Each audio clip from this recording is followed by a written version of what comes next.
Good morning. Yeah. Morning, Stanley. Yeah. Thank you for coming through and for joining me here. So I think it's very key for me to state why I actually wanted to meet you. Yeah. So I think less than a week ago, you actually spotted a friend of mine having breakfast with his family, and you came over to them and offered to effectively settle the breakfast for them. So before we get into the details, that aroused my curiosity in terms of what made you notice this. Because I imagine it was an eatery, so there must have been a lot of people there. But what made you notice my friend's family? Yeah, I live my days with intention. Every day when I wake up, then I say, how can I be a beacon of light? How can I be a shining star? How can I make someone smile? It's intentional that no matter whether they're black or white or whatever, I want to make a difference. So every day I say, how can I be? How can I live today? How can I express love today? How can I just be like I think it's a beacon of light to someone. So that kind of mindset. So I'm always looking for an opportunity. Yes. So that is actually amazing, and I'm glad that you also brought it up, because for me it was, because it's obviously the eye that looks for an opportunity to do that. I would have noticed. So something would have grabbed that for you. So it's all based on how you set out to live your day. So, and another thing, given the context of South Africa and our history, I like the fact that it does not matter if it's black or white. So given that my friend's family is basically someone or people who are designated as white people, so the importance of doing that as a South African, how significant do you think your act of generosity is as a result of contributing to building a new South Africa? Yeah, but for me, it's not really about color. If my spirit is moved to do something, I don't care whether you are white, whether you're black, whether you're red on the street, or whether I'll just try and come and do something. But the people don't know how to receive. So when you give, they're always thinking, why is he doing this? They don't understand. Some of us, it's the principle of my life is based on I like to give, and my giving is it's like you feed that feeds you. So I'm fortunate enough to have had a place where I have extra cash to try and to make a difference in other people's lives. So when I wake up, when I make my plans, I'm saying, can I look for money, not just for me? Can I make money so I can help another person? Because growing up, I was a very selfish person. I used to think about me. I wake up and me. So today I wake up and say, what can I do today for someone else? How can I make a difference in another person's life? How can I show God? How can I show kindness? How can I show generosity to one person? Because God is generous to me and the system is generous to me. So my principle is, when you look at the stars in the universe, when a star dies, when it's about to die or it's dying, it goes supernova. When it does, it splits into a lot of pieces. And with time, those pieces again, they form another star. It takes time to form another star. So the star could have been in a way where, but it makes the pieces go back to make another star. That's why it is. So if you look at a tree, the leaves fall down under the tree to nourish it, so that there can be more trees, more leaves, or maybe it can give nutrition to the tree. If you look at the seeds, they will release the water as when it's evaporating, it goes up, so it can come down. So my life will not be able to work if I don't give. That is fantastic. I love the fact that because that was the main thing of, okay, I need to meet this gentleman, because obviously you applying the principle of generosity and abundance, and the fact that you yourself state that you live your life to give. And the thing that amazed me, when you approach my friend, so when he called me to tell me the story, it's like, okay, this is when we came home. I'm like, okay, he's having a breakfast. So I actually thought he was gonna tell me a story of how he benefited from the story of generosity, only to find out that he decided to be generous in his own situation and said, oh, there's a friend of mine who's doing this, would you be able to help us out with his marketing material for Conversations with Men on the 7th of October? So I think the fact that you were being generous and he decided, rather than receive the gift for himself that you're offering for him, he must extend it to someone else, and hence why I wanted to come through and meet you. And the key thing, or what I picked up when you first mentioned that sharing your beacon of light, waking up with the mindset to give, and basically it's what you have received from God, you then extending it to somebody else. So I keep, because when you mentioned there self-awareness in terms of I was very selfish, right? Yeah. So that is very key, and I think the key difference is when at the time in which you describe yourself as being selfish, I am sure you were at a point in your life where you were chasing success. Take it. Yes, and take it. And success is about taking. When you think success, it's about how much you accumulate and how much you get. Yeah. So when did the switch come into your life to realize that actually this whole system, this whole game is about giving? I was so fortunate. I came from Zim in 2000, and I struggled like any other migrant. I was staying in town, and from 2000 to 2008, I was building my business. In 2008, but I started my business with 50 rand. I didn't go to the bank because I wasn't even eligible for anything, for any loan, and so I was just hustling. So I would wake up and go and work. By 2008, I was a multi-millionaire. I didn't have an account. I had millions. I didn't have an account to put my money. So I started accumulating things. I started buying cars, cash, and the more the money that I got, I became more empty, because at times you think when I get this I'll be fulfilled. So the minute I got another sports car, I wanted another sports car, and people, all where I would go, they would want to see what car is he driving today. They want to test drive. So that also fuels me to try and look for more, to just to beat myself to the next thing. And that did not give me fulfillment. I became empty. And when you have the money and you're empty and your life is not, one side is working and it's not working. So I got to a place where I said, this cannot be my whole life cannot be about me just having money. And then I met a friend's father, and he taught me about giving.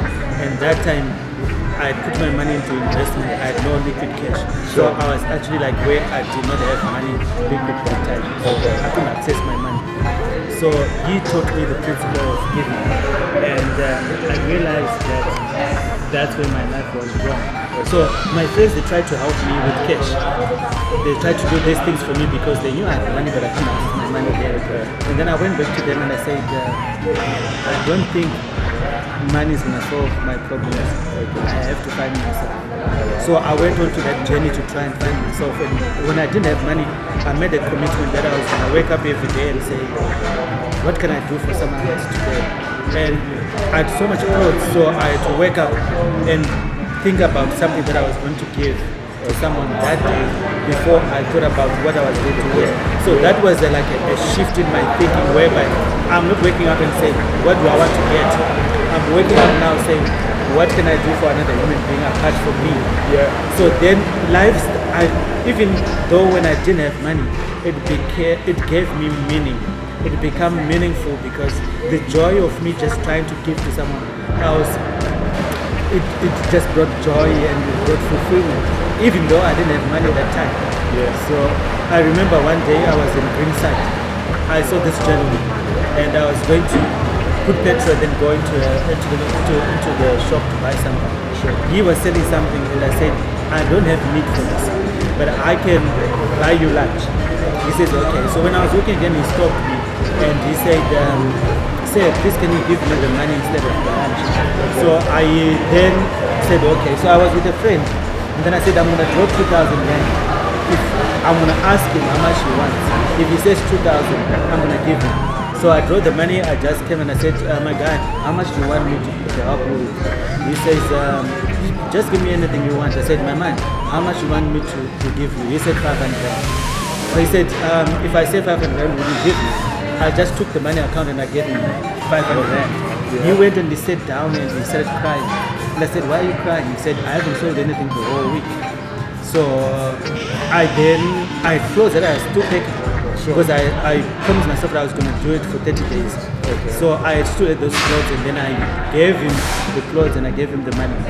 And I realized that at times 500 rand is not a lot of money, but at a place when someone, they're probably looking for 20 rand for their day to go to the next day, and to be able to say, I can give you 20 rand for lunch, I can wake up and look for those opportunities. So it will just be a turning point for me. So if I'm going through a toll gate, I pay for 5 cars behind me all the time, and some people will be surprised, why am I paying? If I'm in Pick and Pay, I do the same. If someone is next to me, I pay for them. And I remember in Checkers in Livonia, there was this old man, he was trying to count coins. And I don't know how many times I've been at that stage where you go to the till, you're trying to give something, you're trying to see your money. So I said, I'm going to pay for him. So after paying for him whatever he was buying, he wanted airtime. I said, I'm going to buy you airtime. He stood there and said, I'm almost 70. I've never seen this being done. So for me, it's not about me. I'm just saying there is a humanity, there is an awakening where I'm saying I might not have so much physical cash that you can see, but I live from an abundance mindset, knowing that there is enough. Yeah. There is enough for everyone. I look at the universe, I look at the trees, and I look at cars. I see some people with nicer cars than me, and I'm saying, if that guy can have it, that means there's still abundance waiting. So that's the mindset itself. We cannot wait to a stage whereby you say, if I get to this stage, I will start to give. So I give, whether it's the last cent that I have at that time, because I trust God. I trust the system. Yeah, no, that is fantastic. And the beauty of it is once you had the financial success and you get all the toys that you wanted, you realize there's emptiness inside. But then once you started giving, to your surprise, the emptiness inside was filled, right? And you had the joy.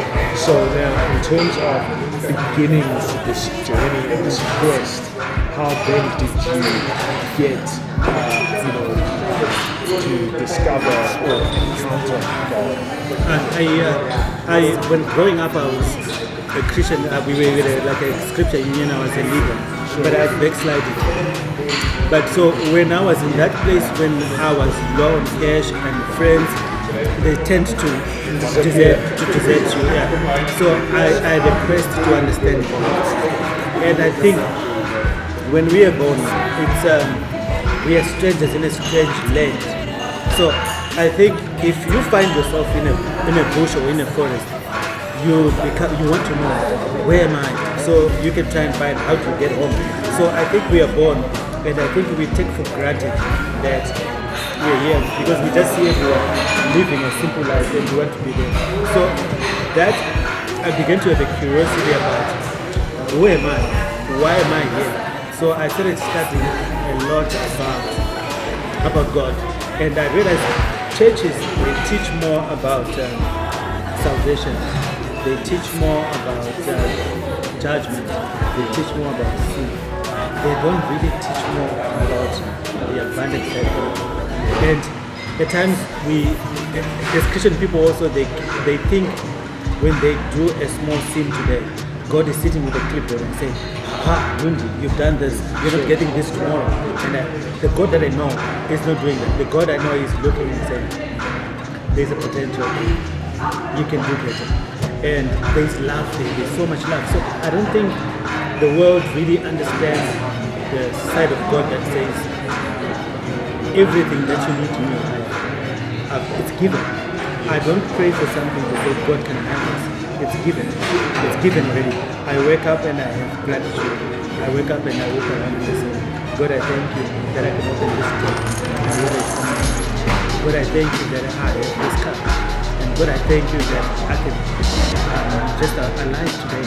So I wake up, I try and write 10 things every day that I'm grateful about for, and for my family, for my friends, and to just be able to have another new beginning in each day to say, how can I find a to do good for someone else?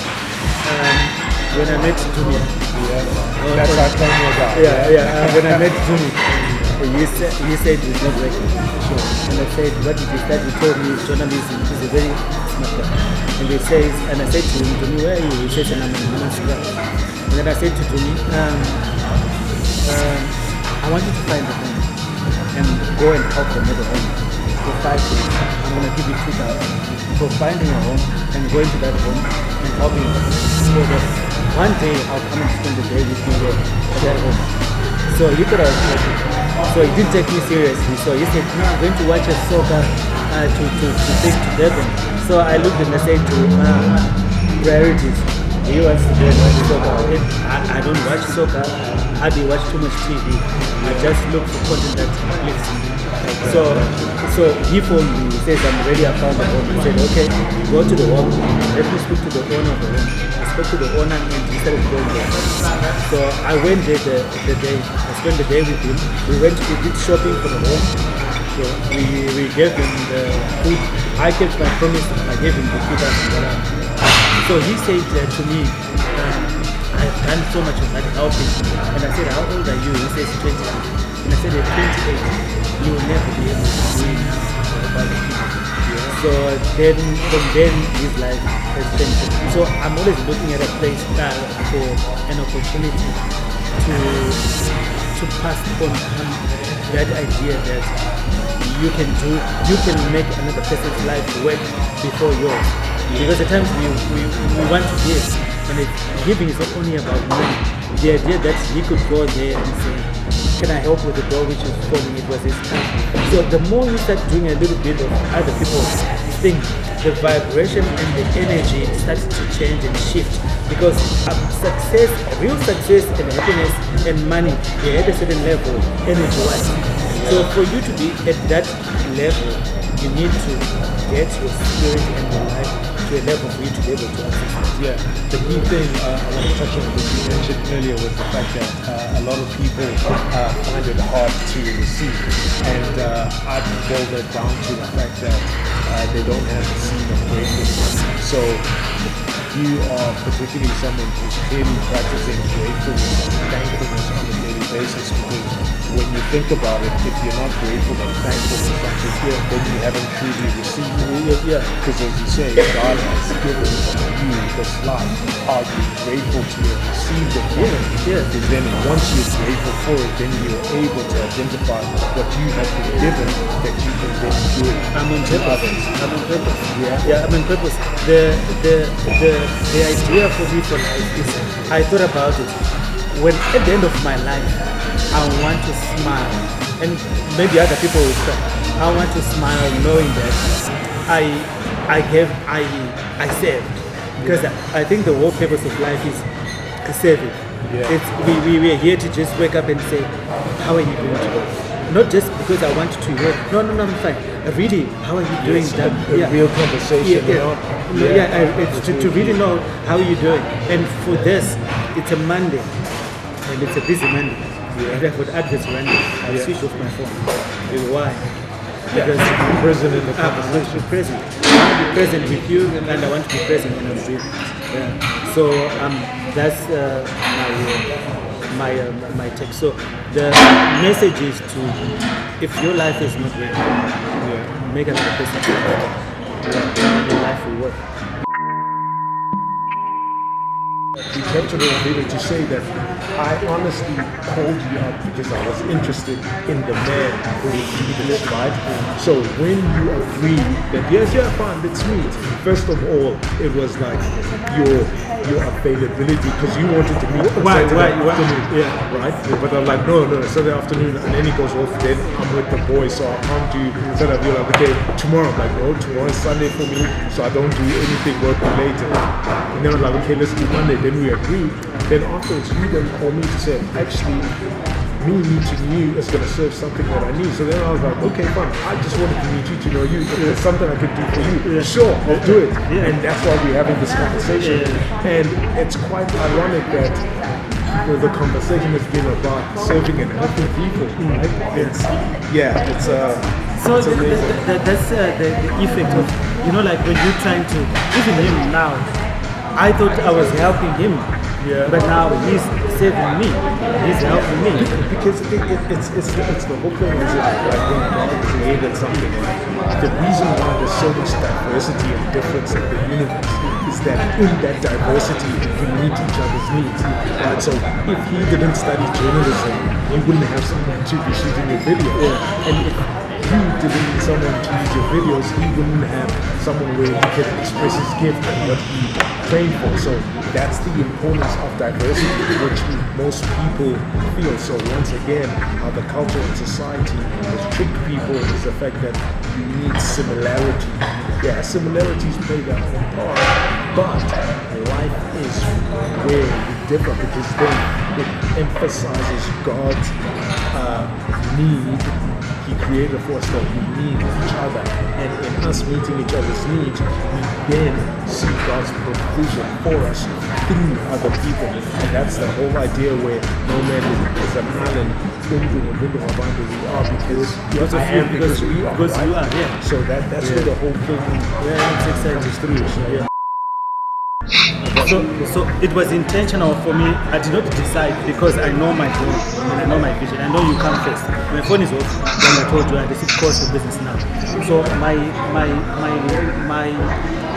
vision is how can I make my mission known by someone else? How can I make you understand where I am? Probably you can be better than I have been. So that was my idea. So I never think about it because I know this is my goal, this is what I need to do. So that's why I didn't think about it. So that's when I said Monday. But I'm busy. But because it comes to this, over the weekend I have another guy. He's a pastor from the church, and he said his business was good. So I made time to go to him on Saturday. We spent after I worked, we spent the whole Saturday together, and not the whole the afternoon. I spent with him, and I spoke to him. He's a pastor. He's got a church that he built for the church, and I went to sit with him. I said, "This is where you are. This is where you can be. This is where God is, and this is what God says about you and about His provisions. And we need to start from a place of saying, God has forgiven Himself for anything, because at times we don't recognize that at times we don't take too much credit for what we have done in our lives, and also own up to the mistakes we have made. So when I'm teaching someone about business, I don't start from business. I start with the person and to alignment. I want to make you align with the source, and then I can teach you business. You won't be able to be successful. Even if I give you money, you won't be able to be successful unless if I teach you, here's the source. This is where I get my strength every day. When I'm empty, when I feel down, this is where my strength comes from. So that's when I weigh them floating. And it's good. So I do that every time when I meet people. I meet a lot of people. So I mean, I think just to go back, and what I really like about how this conversation was inspired about the fact that thinking about, okay, how have I loved, how have I helped people, it's generally how we've come to have this conversation. It was just the curiosity of let me meet the man who would do such a generous act, and in basically me being curious, you then were like, okay, fine, I'll meet up with you. Are you okay with us recording the conversation? And by me just wanting to meet you, it turns out that curiosity is also meeting a need that you had. So by us having this conversation, I think we both then realized that there are actually more of us out there in the world who think this way. So I think it's the end of the day, that's a really good thing.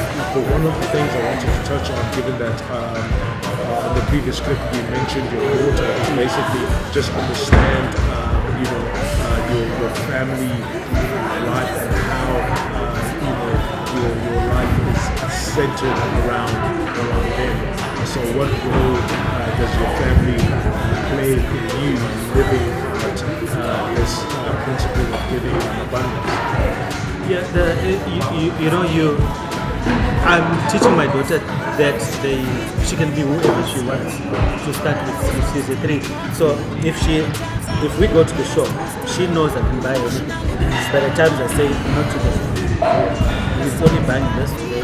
Not today, we're not buying this. And then when that day comes, she will come and say, Daddy, she won't forget. She's 3, she won't forget. So she will come and say, can we buy this today? So I'm trying to say she can be. So I sit with her and I also pick her up and I tell her, you know what, she's gonna be a leader. You're gonna be abundant. You're beautiful. You're gonna be successful. So I'm teaching her every time to that fact. I want her to understand abundance.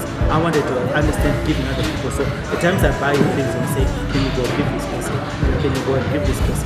But when she comes to another stage, I'll be able to then articulate the way. And she probably I don't have to tell her, because the way, if I live long enough for her to understand, I don't have to teach her anything by memory, because the way I do, she will be able to know. Yeah. So, but with the other partners, you have to. They understand me because I read a lot. Okay. I immerse. I learn about spirituality, about abundance, about finance, so I'm always learning. So I spend 8 hours every day learning. So in my car, if you go into my car, I'm either listening to a book. Today I was listening to music for when he came. And the other day he was shocked that I listened to music. Because Why was he shocked? he never, when he gets in my car, I'm listening to a book. So What was the music you're listening to? Maybe he was shocked at the music you were listening to. it was just, it's a house. It was just, but not verbal. It was just instrumental. It was just instrumental. I put it there for when you're traveling. So I want to accommodate, because at times when you want to get to someone, you can be able to give them what they like, and then you'll be able to connect, etc. So I have that. So I spend 8 hours learning. So that's why every day my faith is renewed, because I'm on purpose. I understand where I'm going.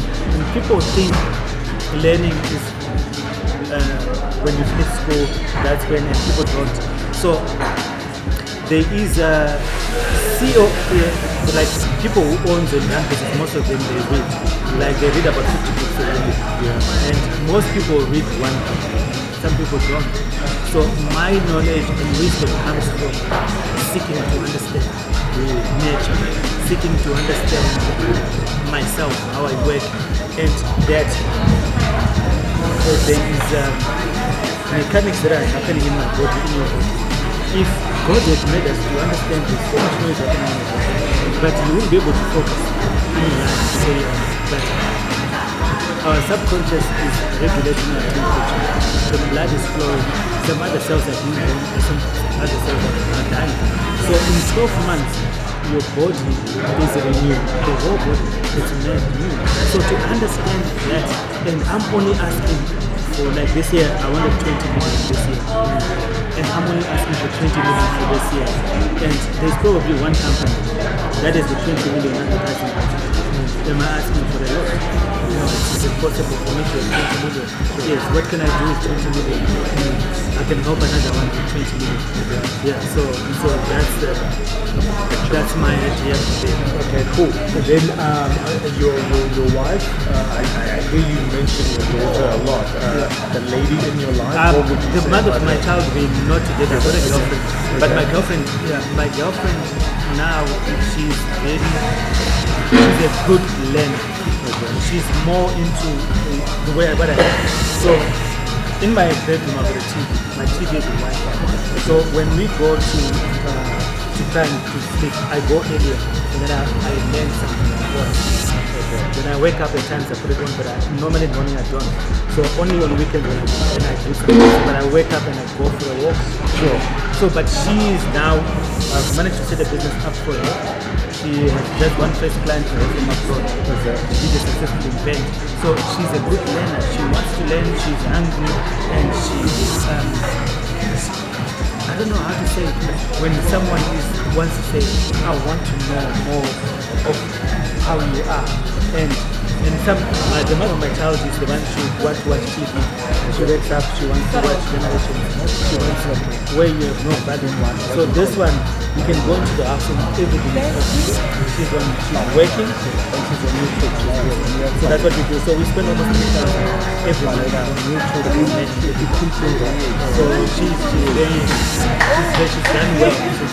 Okay, no, but that is fantastic. I mean, I think once again a couple of things that you mentioned there. I think when we're having a conversation offline, you mentioned before you mentioned edges, you said develop from within. So that is a very key principle around education. Education, as you know, comes from the Latin root word edges, which means to develop from within.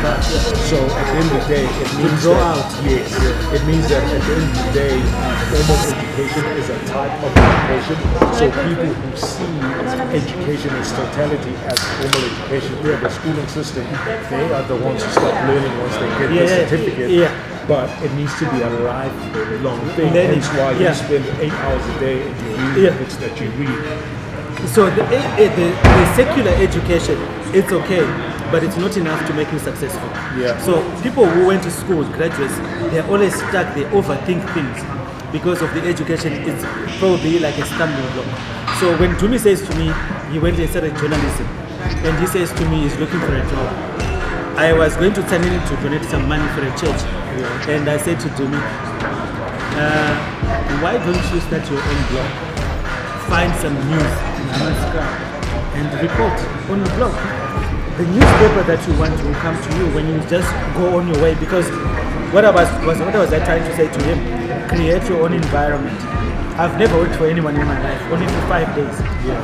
When I worked for 5 days, I walked out on the 5th day. I didn't even ask for my pay because I knew it wasn't for me. So I then worked on creating my own life. So every time when someone is saying I'm struggling, I can't understand, but I understand. But I can't understand because I understand. So to me, I said to him, go start your own blog. If I have to give you money, I don't know if you claimed it. I can give you money to just go on, or, to try and write and day because I know you write. So why don't you find a story where you can break it and where you can be, people knows you to do use, even when you're not getting paid. Because the idea of people, we want reward now, we want to be rewarded for something now. We don't want the process of say, how can I build myself to get to the stage whereby someone recognizes me as an authority in what I do. So for me, I came from Zim. I didn't know how to really use a computer. So I started learning how to do science. I was a painter. I started out to learning everything. Now I work so much. I do websites. I'm a graphic designer. I do a lot of marketing, digital marketing. Everything I taught myself. I had workers in one of my shops, white people that were working for me. I'll do a better job. They went to school for that, but I didn't go to school. I taught myself, but I can design something in a short period of time. And I know what the customer wants, but if it's a shop design, if it's so I'm always looking for something new to learn. We went to record a video last week. I never knew how to join a video together. I went home and I said for an hour. I found a solution to do it for myself because that's the beauty of problems, because problems are the seed to your next level in terms of whatever that you're doing. So, and I like the fact that you mentioned the process, because at the end of the day, I think because the current economy that we have, particularly when you have a job, because the agreement is there, this is how much you'll get at the end of the month. And yes, when you sign the contract, that is based on the potential value that the company expects to from you. Life is about value. But then you may find that certain months will be quiet, but you still get paid the same amount of money, whether you created that value or not. So then that sort of like twists things around, getting people thinking that, okay, fine, you only do something if you're going to get paid. But the reality of it is that since, I started this journey, and thankfully, because I was always conscious of the value of my time where I used to work. And because I used to, basically, I supported a financial markets business, so I always knew that I needed to be there when markets open and when markets close. So what that tended to do was that the day could sometimes be very quiet, so I hated that. So that made me say, okay, how do I remain productive in those hours? And inadvertently, I then taught myself in terms of how do you find value. And being on this journey of starting Awaken, you then realize that more often than not, you've got to work a lot more before the money starts coming in. And because I was in my corporate job, I was already doing that. I was practicing a principle I did not know is actually a principle of life, and that's how you create. So that's very key, and the whole important of, as we mentioned, the problems that you have of looking to create value, because that's where the economic reward is going to come from. Who are you helping? Whose problems are you solving? And what value are you creating? Yeah, so the whole life is centered about on value. When I said I came here in 2000, I was going up and down for 8 years without results, meaningful results. So after 8 years, that's when I said, so when people think they thought I got lucky, it wasn't a one-day event where money just came. But when it came like fast and furious. So I just woke up and I said, do I have this money? I remember going up the road and buying some cars with a bag of cash to buy a car. So that kind of money just came like that very fast. So you create value. So people, when you're growing up, you say, how do I make $1 million? You have to say, if 1 million people can give me $1, I'm going to make $1 million. So the idea for life now is, how much value can I bring to the market for me to be able to live the life that I want? So every time I'm looking for value. What value? Value. So the workers at times they go and say, we want more money next year. So what value are you bringing next year for the money for you to be deserving of an increase? So that's why it's like in this country there's so much entitlement. People think, so I think when people wake up and say, what value am I bringing today? What value would I bring tomorrow? How much? So you can actually write a check for yourself and say, I know I do this job for someone else. Can I learn something? Then I go to that person and say, I know you employed me for this and you're paying me for this. Can I stay 2 hours more and work on this something else that has been paid me and see if you can pay me? So every time I'm trying to say, even for my customers, I do more than I'm paid for because I know life is about value. Life is all about people. So if you don't realize value, you'll never be able to be successful. So I remember one guy who was training me when I was going to Greenboard in Stanley. His name is Ncube. He was training me, but he wasn't getting paid to train me. So he gave me more value that time. So he started his own business. When I met him, I said, I'm coming, I'm in. Because he didn't know that time he was planting a seed. He was doing more than. But now, when you meet people, they want to say, how much are you paying me? Can you help me push a car? How much can you help me?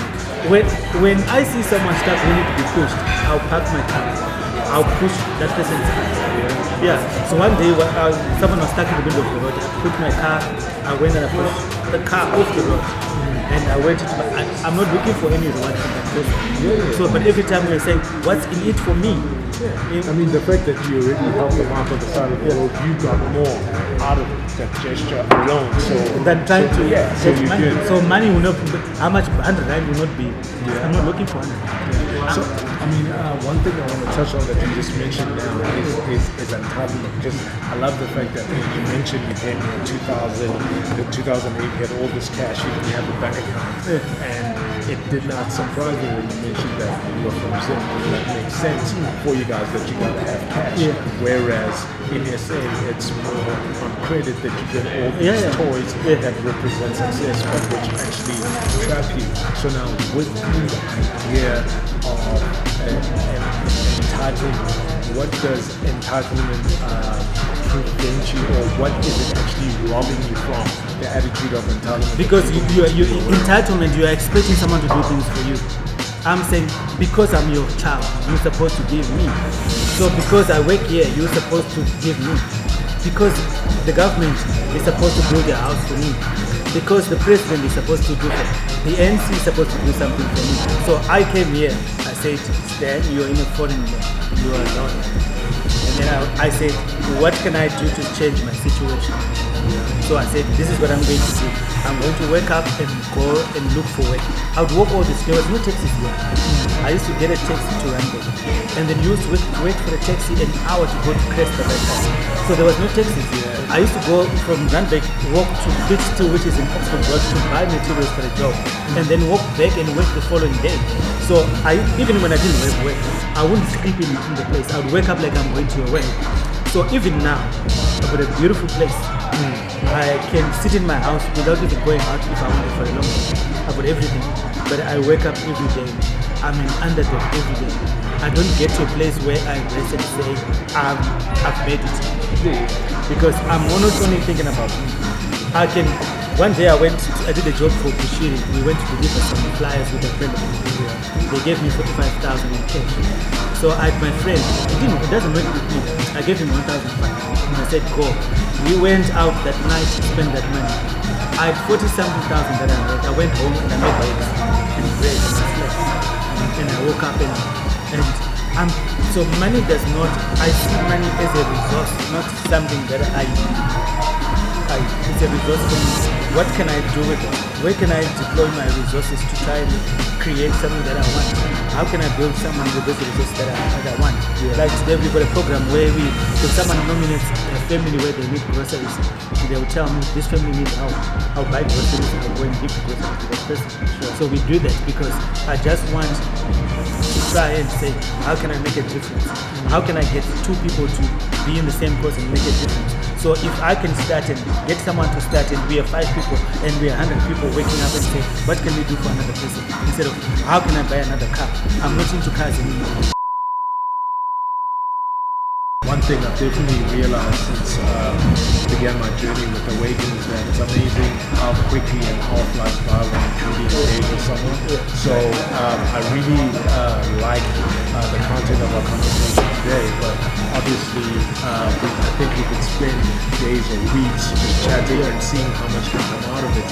So I think this is the start of the conversation that we're going to have. And I think for me, obviously, being someone who looks to help people to build and have significance around 4 key pillars, the pillar of risk and preparation, mission, exercise, and all anchor on faith. The reason faith is the anchor of spirituality and spirituality is original core. And by building around those 4 pillars, we then align ourselves with the spiritual laws of the universe. So I think definitely our conversation will continue on that. And in summary, I love the fact that you are a man of faith and you have effectively broken it down to your understanding and understanding that it is not about you, it's about how you get to share what you've been given with everybody else. As you said, shining your beacon of light. So I think at the end of the day, I would like to ask you, what have you gained from the conversation that we've had today? I think some encouragement about what you're doing. Yeah, not probably. I see, because I've always wanted to have a conversation in a way where someone asks me questions the way you've just come up with the right person, because now at times when you're talking continuously and someone is engaging you in the way that you're continually on track, because when you're talking at times you tend to, but you just kept me to say this is what I want to know, and you kept me on that route. And understanding you starting something else, I also want to know how you can find in your space how I can assist you further to make sure that you reach your goal, whatever. So if you can go and probably prepare something and say, Stan, this is where I want you to help me with our way, I will probably sit down and say, this is what I can do for you, because I also, I don't think this meeting was just for us to talk. I also want to sow a seed in your life, probably with the experience that I have, or probably with marketing material, or probably take you to another platform, because I teach a different thing. You teach different things. So probably to do a partnership, and I have a conference on the 7th and 8th of December already. That's so I would want probably to know, and then because I don't want to teach everything that when I'm on the conferences, I want someone to come up with someone who's a pastor who's going to come. So if you come, probably can we work together to try and see how we can try and bring change in our own way? Can we make a difference in the communities where we live, and see how we can help the next person to achieve success, or to understand how to live a better life, or how to be the next best version of themselves? Yeah, so I'm trying to say, how can someone find a way to live? How can they make a decision today that they can make them better tomorrow, or that can change the trajectory of their life tomorrow by today? So if we probably can see, we can see in a way where we can try and combine forces and try and help you, or if you want to do your functions, if you want me to come and help, or if it is finance or things to the people, we can probably do that and then see. Very cool. I'm really excited the fact that you already have a conference in place, so I think definitely we'll continue on that. I'd love to be part of that. And another thing which just reminded me, I noticed that during the conversation you mentioned the word awakening a couple of times, and effectively that's what we do as Awaken, right? So it's the fact that you have a testimony of having had that experience yourself. I'd love to come into your space and make a contribution as Awaken. So we'll just work out the details over the next couple of months. And as I said, we'll see, because I think that will be the first of any collaborations. And once again, this has been a pleasure for me to actually meet you and the conversation we had. So thank you very much. Yeah. Thank you so much. Cheers.